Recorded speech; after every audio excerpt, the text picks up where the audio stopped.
you off my head, get you off my soul.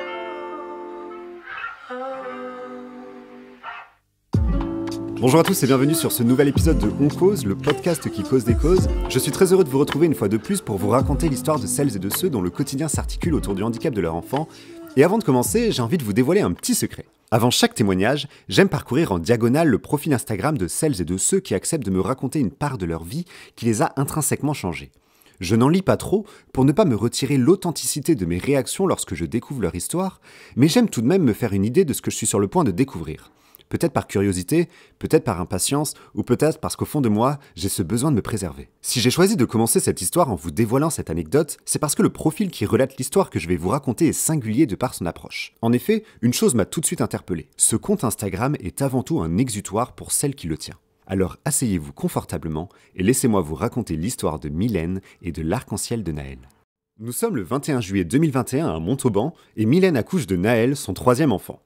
À partir de là, ce qui devait s'annoncer comme un jour heureux se transforme rapidement en une descente aux enfers. En effet, à peine né, pour cause de problèmes respiratoires, Naël est emmené en service de néonatologie, le service spécialisé dans la prise en charge de nouveau-nés dont l'état nécessite des soins intensifs et une surveillance étroite. Mais ce n'est pas tout, car Mylène comprend rapidement que certains détails sont inhabituels chez son fils. La première fois que je l'ai vu, donc c'était mon troisième, et je trouvais que au niveau physique, il avait des particularités, mais pas vraiment marquées en fait. J'arrivais pas à définir ce qui clochait. Ce qui m'a choqué au départ, c'est ses oreilles en fait.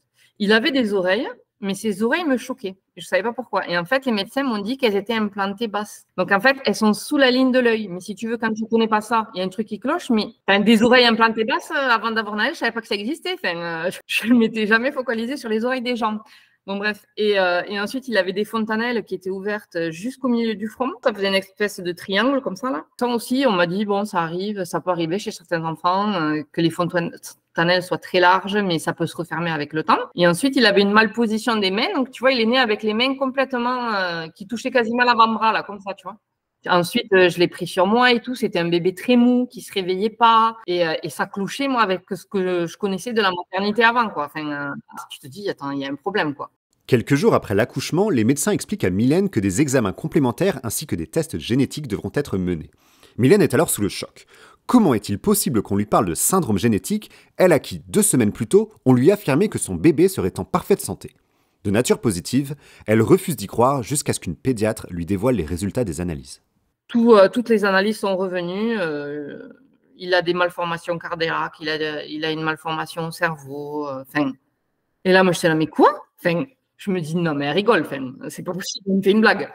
Elle me dit, non, voilà, 3 malformations cardiaques. Mais je dis, attendez, mais sur les échographies, il n'y a rien.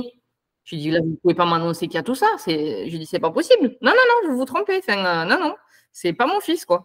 2 mois plus tard, les résultats des tests génétiques tombent. Naël est porteur d'une trisomie partielle sur le chromosome 7, une anomalie génétique extrêmement rare conduisant à un polyhandicap. Ma première réaction a été d'éclater de rire. Mon cerveau a lâché, en fait. Pendant ma grossesse, je ne sais pas si tu connais, j'avais fait une DPNI. C'est juste avant la myosynthèse, en fait, pour être sûr que l'enfant n'est pas porteur de trisomie. Et on m'avait dit, c'est bon, tout est nickel. Donc, je lui ai dit, attendez, on me fait une DPNI, c'est négatif. Toutes les échos sont parfaites et là vous m'annoncez qu'il y a un syndrome polymalformatif avec une trisomie, mais j'étais là, mais sortez la caméra. Non, j'ai dit on est dans caméra cachée là. Elle est où la caméra? Elle nous explique que c'est une réplication extrêmement rare, que ça n'arrive jamais, que c'est tellement rare que ce n'est pas étudié parce qu'il n'y a pas d'enfants en fait qui sont atteints de ça, que les trisomies complètes 7, elles ne sont pas viables. Et la plupart des trisomies partielles, souvent, c'est des fausses couches ou c'est des IMG. À partir de cet instant, Mylène plonge progressivement dans une dépression qui se traduit par le déni du handicap de Naël. Donc, au départ, moi, j'acceptais pas le handicap, j'acceptais pas la maladie. En fait, j'acceptais mon fils, je l'aimais, mais j'aimais pas cette partie de lui. Donc, en fait, je faisais une espèce de dissociation, en fait. J'aimais mon fils, mais sans aimer qu'il soit handicapé. Donc, en fait, je me suis foutue à m'imaginer des solutions pour le guérir, pour trouver des solutions. Sauf qu'à chaque fois que j'allais à des rendez-vous médicaux, je poussais les médecins à bout pour les entendre dire « ça va aller », sauf qu'ils ne me le disaient jamais. Et je rentrais dans une colère noire parce que j'avais l'impression que personne ne pouvait rien faire. Et de me retrouver, en fait, dans une impasse. Comme chacun le sait, rien n'est plus fort que l'amour maternel. Et c'est lorsque Naël dut subir sa première intervention chirurgicale que cet amour a eu l'effet d'un électrochoc pour Mylène. À partir de cet instant, elle prit conscience que sa vie serait indissociable de celle de Naël. Puis un jour, il allait vraiment très mal. Donc, on nous a annoncé qu'il allait subir une première intervention cardiaque. Et là, je me suis dit, écoute, mon petit, si tu meurs, ça sera peut-être mieux pour toi. C'est horrible à dire, mais je le voyais tellement souffrir. Il pouvait pas respirer. Il était sous oxygène. Et je me dis, mais attends, mais sa vie ne tient qu'à une machine. Mais imagine qu'il aura 10 ans. Je veux dire, il aura encore ses lunettes à oxygène. Je me voyais pas d'avenir dans cette vie-là. De le voir souffrir, ça m'était insupportable en fait. Et donc du coup, il est parti sur son petit brancard. Donc c'est la première fois que je vivais la maladie d'un de mes enfants. Aucun des deux autres ne s'est jamais fait opérer et tout. Et en fait, si tu veux, quand je l'ai amené aux portes du bloc, si petit, tu vois, dans son petit lit là, et que je me suis dit, c'est peut-être la dernière fois que je le vois vivant. Mais ça m'a foutu un coup. Tu vois, rien que là d'en parler, ça me fait monter les larmes. Je crois que c'est le pire choc de ma vie. Et du coup, après, tu remontes dans la chambre, tu vois ses petites affaires, tu vois tout. Tu te dis, mais attends, mais il risque de ne plus jamais les mettre, quoi. Et donc là, à partir de cet instant-là, je me suis dit, en fait, je l'aime plus que tout. Il est hors de question qu'il s'en aille. Peu importe s'il est handicapé, il a une jambe, je m'en foutais de tout, je voulais mon fils, en fait. En fait, il a fallu que je tombe au plus bas. Et c'est là où, en fait, comme si tu as deux choix, en fait, dans ta vie, tu vois. Soit tu continues à sombrer, mais c'était pas dans mon caractère, soit tu te fous un coup de pied au cul, on va dire, et tu essayes de trouver ce petit positif à cette vie tellement compliquée, quoi, tu vois. Donc moi, ça a été, j'ai re-rencontré Naël. Aujourd'hui, Mylène a retrouvé sa positivité qui fait sa force et elle perçoit la présence de Naël dans son quotidien comme une chance. Elle, qui refusait d'admettre le handicap de son fils, est devenue aujourd'hui sa supportrice numéro 1. Du coup, là, à partir de là, tu vois, il a commencé à faire ses premiers sourires. Ah ouais, j'ai dit, ouais, ok, bon, ça y est, tu commences à me sourire, allez, on y va. Et là, tu vois, je suis remontée sur une pente. Tu vois, chaque progrès moteur, parce que c'est vrai qu'il a un gros retard psychomoteur, mais chaque progrès, tu vois, il va s'enlever une chaussette, mais c'est waouh! Il a tenu assis 5 secondes, mais tu me verrais chez le kiné, mais je suis là, mais ouais, mettez-le derrière. Il a un fan club derrière lui, quoi.